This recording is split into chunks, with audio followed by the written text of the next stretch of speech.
Salve amigos, tudo bem? Sejam bem-vindos a mais um episódio do Café Literário do Ensino Mais a 2. Neste episódio estamos recebendo o professor Dr. Fábio Guerra, doutor em História Social pela Universidade Federal Fluminense. Nosso tema de hoje será História em Quadrinhos e a relação com a literatura.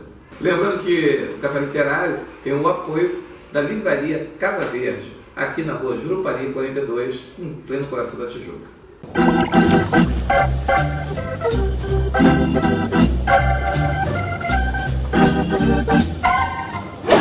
Fábio, seja bem-vindo aqui ao canal. Nós queríamos começar um bate-papo sobre história em quadrinhos e a literatura. E nosso interesse, eu acho que quem está assistindo o café, é saber o primeiro momento.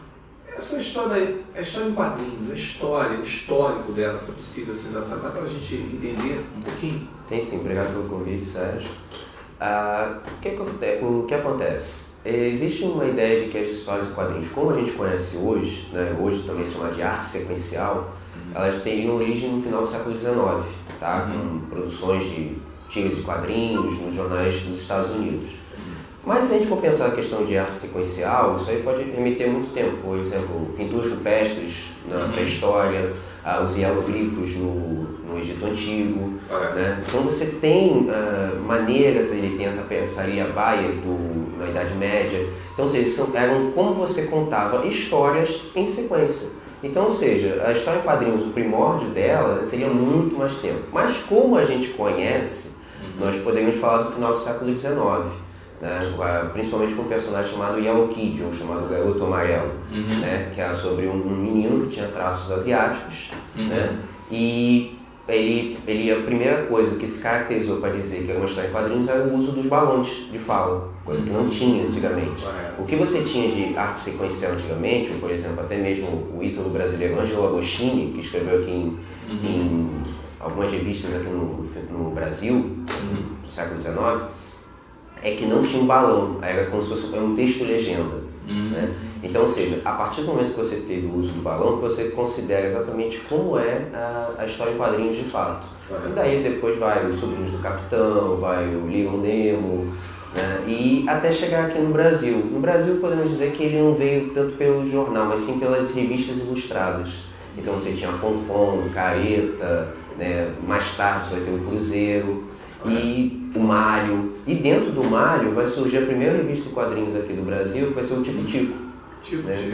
Né? Que ele vai desde 1905, então ele vai ter personagens ali que vão fazer parte do imaginário popular, como por exemplo Reco Reco Bolão e Azeitona, Cachimbo.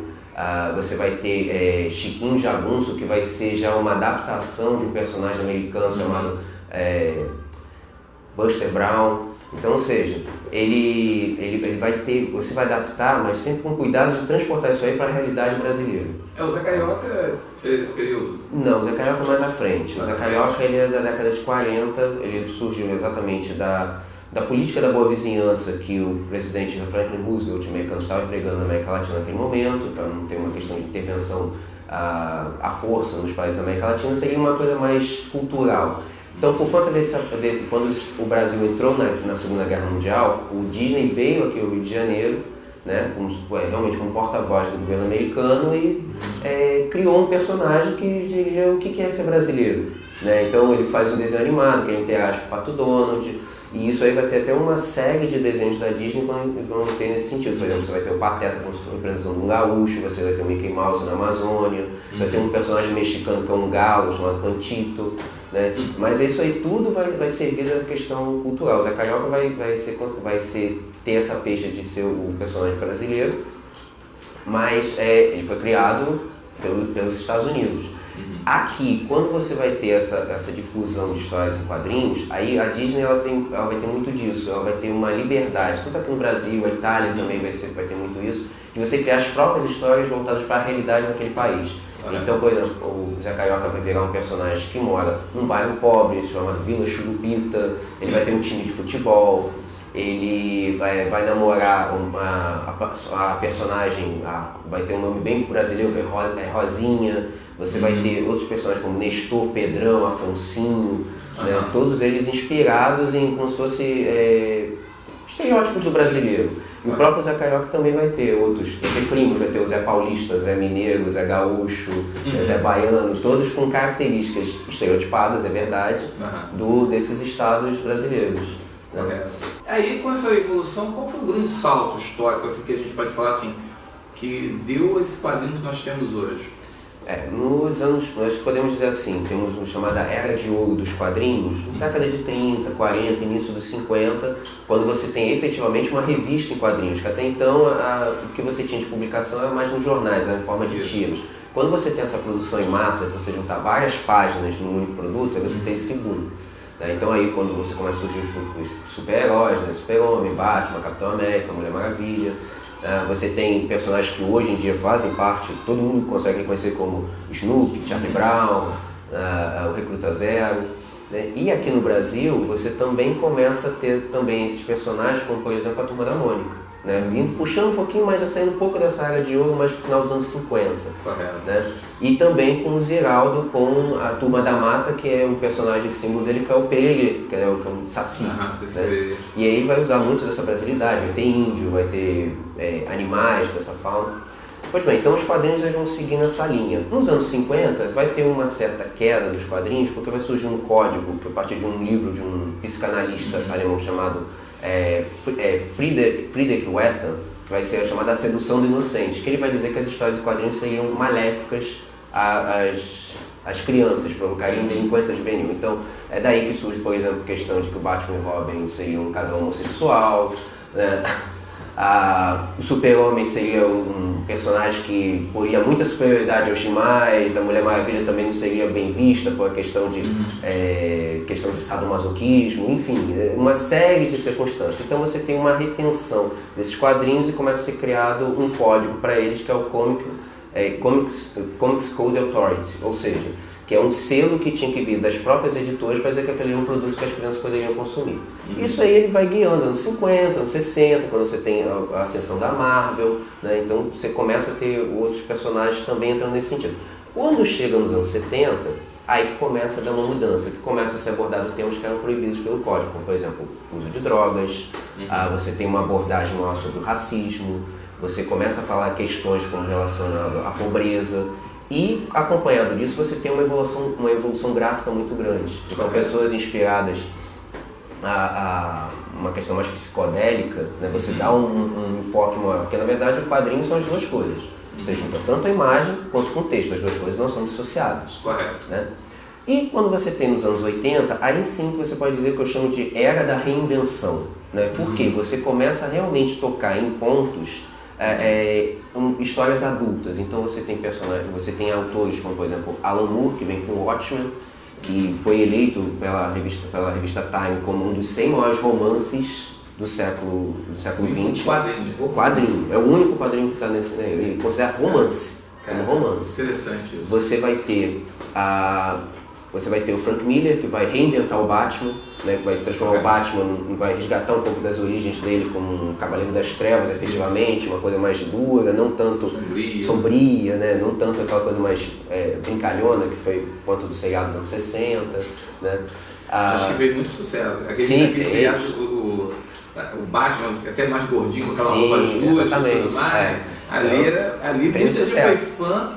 Virou fã por causa com certeza. Só que você tinha descaracterizou um pouco do personagem, que ele tem essa característica mais sombria.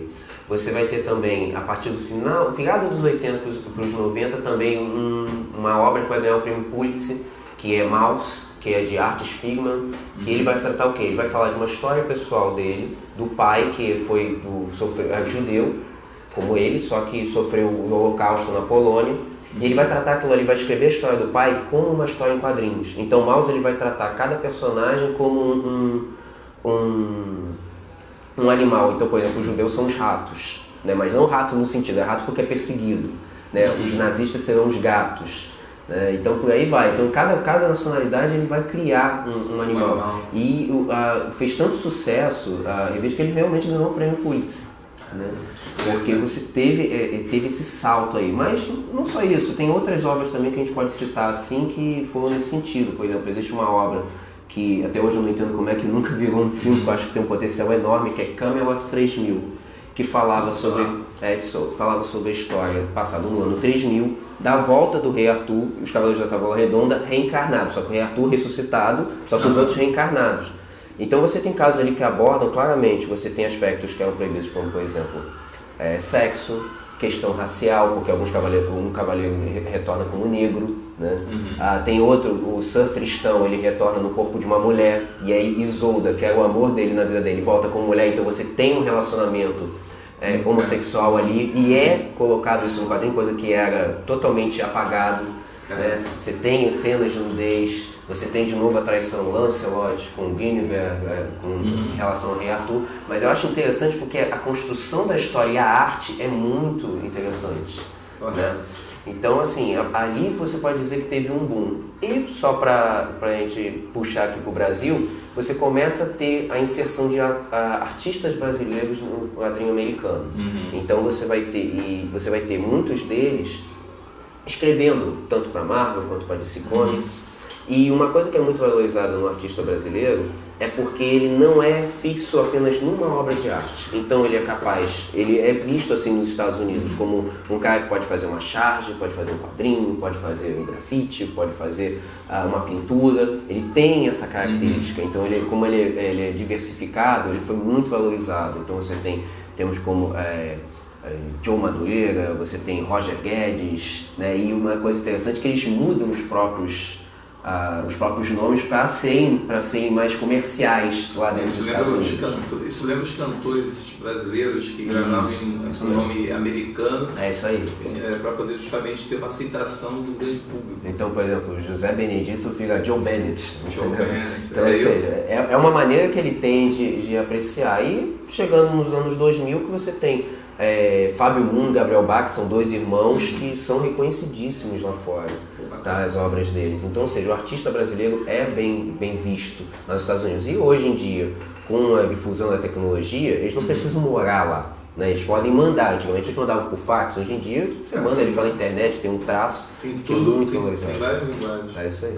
Continuando nosso papo aqui, nesse salto todo que você falou dos anos 80, essas informações, vem a pergunta sobre a cultura do mangá. Sim. Porque o mangá, houve o quê? Quem apropriou de quem?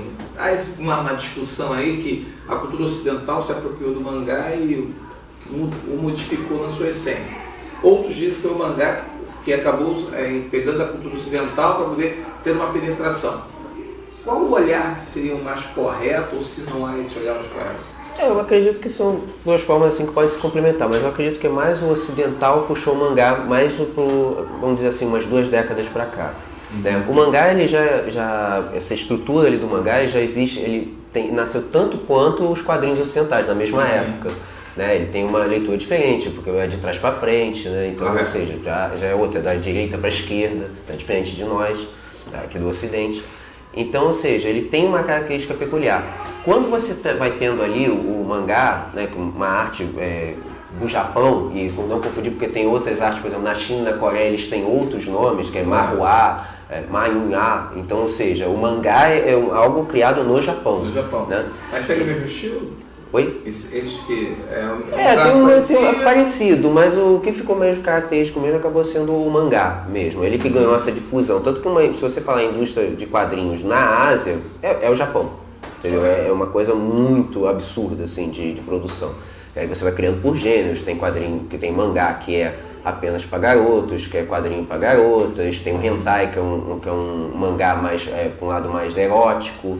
Né? Então, ou seja, você vai pegando nichos ali de público. E aí o que acontece? O mangá, desde os anos 40, ele tem um certo padrão, que é aquela questão do olho maior, né? Os traços mais característicos mesmo do mangá. Né? Você tem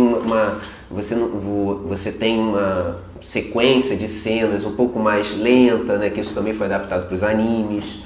Então, quando você vai chegando nos anos 90, esse mangá começa a ter uma penetração no Ocidente. Então você também começa a adaptar isso para os quadrinhos ocidentais. Então é normal você ter muitos artistas dessa época começando a adaptar seus personagens para esse quadrinho. Então, por exemplo, você já não tem tanto um rosto tanto arredondado, você já tem aquela característica mesmo de um rosto...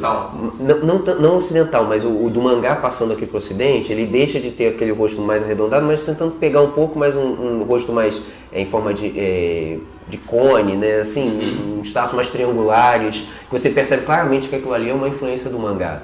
Né? E isso também vai passar também para desenho animado. Você vai ter categorias que você vai definir. Isso aqui é um desenho animado anime, né? Você já forma uma categoria à parte. Assim como o mangá vai virar uma categoria à parte também. Né? Tem gente que até diferencia, não, mangá é uma coisa e quadrinho é outra. Eu tendo a compreender os dois como a mesma coisa, tudo é arte sequencial, e é por isso também que esse termo arte sequencial acabou surgindo para abranger tudo, porque você pode ser porque você tem vários termos, quadrinho, mangá, graphic novel, que é uma novela gráfica que é uma coisa mais sofisticada, que também surge nos anos 80, como a gente falou, que é essa conotação da capa dura, num papel cartonado. Então, ou seja, você tem uma preocupação maior de ter uma temática mais diferenciada que o adulto vai consumir. E hoje em dia você tem uma profusão tanto do mangá quanto dos quadrinhos ocidentais, você tem setores dentro de livrarias dedicados a isso. Né? Coisa que você não tinha até uns 10 anos atrás, você não tinha isso. Você está falando lojas, né? Hoje tem lojas que trabalham com não bonecos. Sim, colecionáveis. Colecionáveis, né? E que visam um público que deseja algo além, né? Exato, porque a partir do momento que você tem o do quadrinho, você vai expandindo, você vai ter seja o filme no cinema, você vai ter o desenho animado, você vai ter o videogame, são uma coisa que a gente chama de transmídia, que é você acaba integrando todas as mídias todas, que você começa com uma e você expande para outras, e uma interfere na outra. Então, por exemplo, você tem personagens de quadrinhos que surgiram em outras mídias. Então, por exemplo, você tem uma personagem que fez sucesso no ano passado no cinema, que é a Arlequina, né, do filme Esquadrão Suicida, que ela originalmente é do desenho animado do Batman, que depois foi adaptado para o quadrinho, e não o contrário. Né? A Kryptonita do Super-Homem, ele surgiu no programa de rádio do Super-Homem nos anos 40, e aí o sujeito adaptou aqui pro quadrinho. Então, ou seja, esse transmídia ele vai juntando e eles são interligados. Então, às vezes, o que acontece aqui no quadrinho vai influenciar o próximo videogame que ele vai fazer, ou ele vai alguma coisa que acontece no filme que ele vai ter que adaptar aqui para o quadrinho. Por quê? O cara que vê o filme, ele vai também pode consumir também o quadrinho, então ele tem que ter uma coisa reconhecida. E vamos combinar, num filme, você tem que comprimir em 2 horas, tipo, 50 anos de história ali. Então é uma coisa que você tem que cortar uma coisa aqui, outra ali, e, sobretudo, adaptar para a época que está sendo feito o filme. E hoje essa coisa dos jogos, né, os videogames, personagens, eu acho que o Mario Bros surgiu no... Não, videogame. Videogame, e total. depois que passou para a TV... Isso, exatamente. E até quadrinhos mesmo. Quadrinho menos, então, mas ele ficou mesmo caracterizado como do videogame. Ele é um personagem que, se você identificar ele, o que é o Mario Bros? É o videogame, entendeu? Mas teve desenho animado, teve filme, né? Mas assim, a lógica que se tenta fazer é tentar ficar o mais verossímil possível, né? Para o cara poder entender aquilo ali e não achar, pô, que porcaria que eu tô vendo aqui. Né? É uma crítica que o pessoal faz, por exemplo, de filmes que você mistura a animação gráfica com personagens, como por exemplo o Scooby-Doo, quando fizeram. Né? Muita gente criticou. Roger Rabbit, entendeu? Roger Rabbit foi assim, na época foi considerado um boom, né? Sim. Gente fala assim, aquela coisa do cara tá fazendo filme, contracenando com desenho animado, e até aí, depois veio Space Jam também. Isso. Esses dois, até eles conseguiram ter alguma coisa nesse sentido de público. Os mais recentes, como Scooby-Doo, Zé Colmeia, Pica-Pau, que fizeram versões com atores de carne e osso, essa sofreu um pouco mais críticas, porque realmente você transportar aquilo ali, botar ele exatamente como é que é no desenho animado para um filme, aquilo ali já perde um pouco... A maneira, a graça. E essa coisa que você falou da linguagem me lembra muito Matrix. Quando teve aquela batalha final, que o pessoal falou que era mais Dragon Ball Z do que propriamente a luta. Né? Exatamente. Então, ou seja, o Matrix foi um caso desse tipo, né? O que você vê muito em filmes de ação, aquela imagem da cena parada, da câmera rodando 360 graus, muitos adaptam. Começou com Matrix. Né? Mas é muito, eu realmente, como a gente até conversou aqui, não sei se realmente os autores de Matrix se inspiraram no mangá, mas tem muita coisa ali dessa questão de ser um pouco mais lento, né? Uma leitura mais lenta de uma cena de ação, coisa que a gente não está tão acostumado aqui no Ocidente, que sempre foi aquela coisa, pá, pum, ponto, acabou o negócio, venceu o vilão. Certo. Bem, nós estamos assistindo nas livrarias o aparecimento de vários clássicos da literatura brasileira, até mesmo da literatura universal, transferido para a linguagem de quadrinho. Sim. E alguns alunos até, por uma questão, vamos dizer assim, de preguiça, não sei se a palavra é, mas eles colocam, não, eu estou lendo quadrinho porque o quadrinho é melhor. E aí eu sempre falo, é uma outra obra, uma nova obra. Uma coisa que você está lendo romance e criar o personagem na sua cabeça, criar a imagem, o cenário na sua cabeça. Outra coisa é você estar vendo e a pessoa dar a versão do que seria a imagem. Com certeza. E aí, como é que você vê isso? Você avalia isso como algo positivo, negativo, que acrescenta? Qual a sua avaliação? Eu acho que é algo positivo, tá? Só um adendo, esse transporte de obras literárias, obras clássicas, para o quadrinho já existe desde os anos 50. Tem obras que já tentaram fazer isso, por exemplo, obras como O Guarani, por exemplo, você tem uma versão de quadrinhos dos anos 50.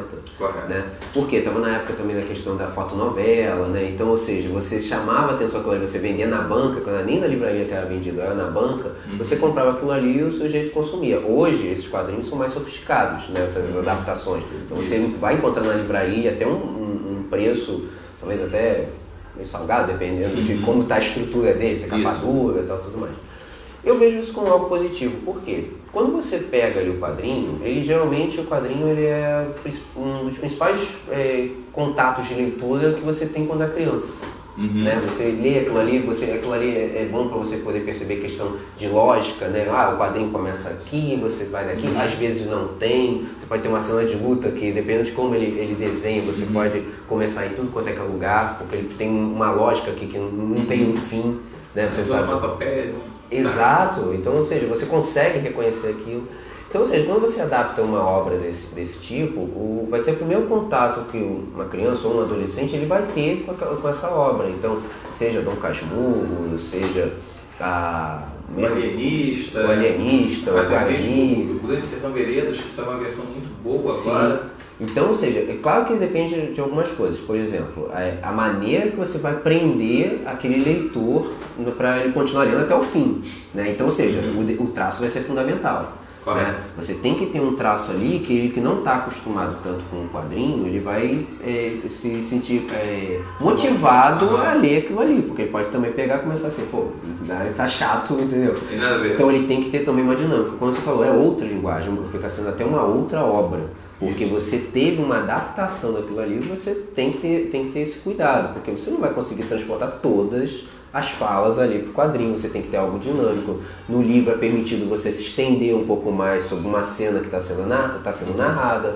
No quadrinho você tem que ter uma coisa mais dinâmica, para você saber que a cena está aqui, depois muda. Ele pode fazer jogo com cenário, por exemplo.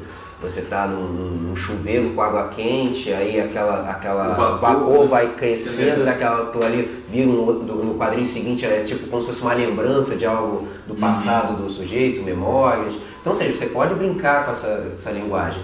E outra também é que permite exatamente você expor a imaginação. Então, você começa, quando o sujeito adapta uma obra, ele vai dizer assim, como que ele imagina, por exemplo, como é Don Quixote, como é Sancho Panza, né, como que é Bentinho, como que é Capitu. Ele vai tentar criar assim, como que ele imagina aquele personagem, mas pode ser uma visão do autor, você pode ter a sua outra visão também, né? Que é diferente quando você lê uma obra. Eu, pelo menos, quando leio um livro, eu começo a imaginar como é que é a pessoa, eu começo a estruturar como é que ele é.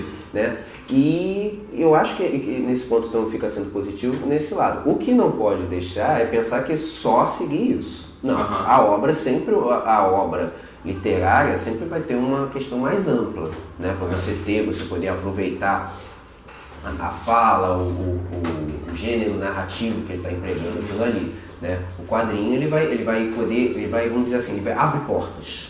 né? Pro garoto que está começando a ler aquilo ali. É uma motivação, porque o visual atrai mais. Sim, com certeza. Então, ou seja, você vai olhar ali, ver um desenho bonito, obviamente você vai pegar aquilo ali, você vai ter uma motivação maior. Isso. Entendeu? De você ler até o fim, tentar entender o que foi a obra, que o básico também tem isso, não adianta você ler tudo e depois não entendi nada. Né? E aí, mais tarde ele pode se entusiasmar e ver, agora eu vou ver a obra completa. Entendeu? O que ele não tem que entender é a obra original é uma coisa, a adaptação é outra. Então, por isso que é adaptação, né? Exato, então vai ser a visão que aquele autor ali ele vai dar de acordo com como ele entende o que é o quadrinho. E aí ainda tem duas características. Pode ser apenas um autor que faz tanto o roteiro quanto o desenho, e pode ser duas pessoas diferentes. Um que vai adaptar o roteiro para poder para caber dentro do quadrinho, e vai ter o desenhista também. Correto. Então, ou seja, pode ser a mesma pessoa, como pode ser duas pessoas diferentes. Isso daí é interessante porque você vai observando como que esse traço também vai se aperfeiçoando e vai juntando essa coisa do movimento, tá? Do Sertão Veredas, a ideia da agilidade, das lutas, a questão do movimento dos personagens, o grau de estilização está muito grande. Sim. E é cada vez maior a técnica, né? Essa coisa da mídia digital, de você botar o quadrinho no digital. E esse é outro ponto interessante, que hoje que a gente chama de webcomics, né? Que são os quadrinhos virtuais. Hoje em dia tem um movimento, isso não só mesmo para o quadrinho, mas também a própria imprensa escrita também está diminuindo, está perdendo espaço, né? Que é a questão da agilidade, você pode ver em tudo quanto é que é lugar. Então o quadrinho também tem esse ponto, porque hoje todo mundo está mais antenado. Então você olha aquilo ali no seu tablet, você olha no seu laptop, no seu celular, você pode ler uma obra. Então, ou seja, muitos dos quadrinhos, principalmente as principais editoras nos Estados Unidos, muito do que elas têm é venda pela internet. Né? O cara vai lá, o cara baixa, porque não precisa ir na banca para comprar, não precisa ir na livraria para comprar uma loja especializada. Ele baixa aquilo ali e lê. E é dinâmico, porque você faz simplesmente assim. Né? Aquilo ali dá um dinamismo maior do que ele fosse pegar uma obra inteira, né? Como você falou, Don Quixote, que é um calhamaço imenso. Né? Então, ou seja, ele vai ter uma agilidade maior, que é o que os tempos atuais acabam pedindo. A geração atual, né? Mais nova, adolescente, é aquela coisa para ontem, né? Eles não estão acostumados a chegar em casa, tem que pegar uma Barça da vida e transcrever. Não tem Ctrl-C, Ctrl-V, realmente na munheca que ele vai transcrever. Então é aquela coisa ágil.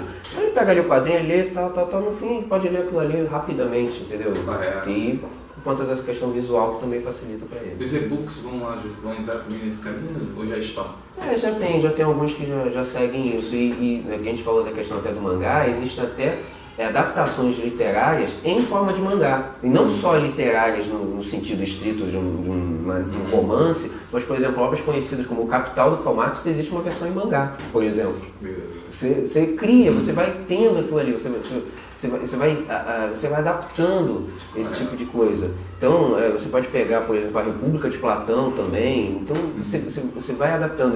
Teve uma editora no Japão que fez exatamente isso. Ela pegou essas obras-primas da humanidade, né? Tipo, desde a Grécia Antiga até a época atual, os livros mais famosos, e fez uma versão em mangá. E vendeu muito. Então, ou seja, a pessoa, realmente o que eu falo, é a porta de entrada, mas depois ele vê outras categorias. Mas, lembrando, ele não pode ficar somente nessa, ele tem que abrir os horizontes. Bacana. Muito obrigado aqui, Fábio, pela sua presença. Eu agradeço. Quem quiser te achar na internet, saber um pouco mais sobre a história em quadrinhos, como eu faço? Eu tenho uma página no Instagram, tá, chamada o que da história, o que é mudo. Tá? Que ali eu conto exatamente, vou fazer uma postagem, 1 ou 2 postagens por dia, que falam da questão dos quadrinhos mundiais, né? Então, ou seja, tem postagem do Brasil, a última agora que eu fiz quadrinho da Tchecoslováquia, entendeu? Então, ou seja, eu tento pegar assim, ampliar uma questão horizonte, porque o quadrinho é uma obra de arte que tem no mundo inteiro, né? Então, ou seja, ele não é restrito aos Estados Unidos, Brasil, então, ou seja, ele está presente no mundo inteiro e com suas peculiaridades, seja a forma do mangá, seja os quadrinhos ocidentais. O quadrinho europeu tem uma lógica diferente do quadrinho americano, enfim, mas ali no @o que da história eu consigo traçar ali, pelo menos dentro dos caracteres permitidos, né? Um panorama mesmo relacionando essa questão de história em quadrinhos, falando os personagens, tudo o que aconteceu desde o surgimento do quadrinho. no século XIX. Ok, muito obrigado. Falou. Fábio, muito obrigado pela presença. Eu acredito que a colaboração foi muito grande, deixou muita informação bacana aqui no ar. Eu acho que a galera vai procurar até saber um pouco mais sobre quadrinhos, pesquisar o seu canal e agradecer aqui quem quiser mais um pouco sobre o nosso café, procura o nosso canal lá no YouTube. E agradecendo a Livraria Casa Verde pelo apoio, por essa oportunidade. E quem quiser passar aqui e conferir um pouco mais, é só procurar na rua Jurupari 42, em plena Sãs Penha, no coração da Tijuca. Até lá!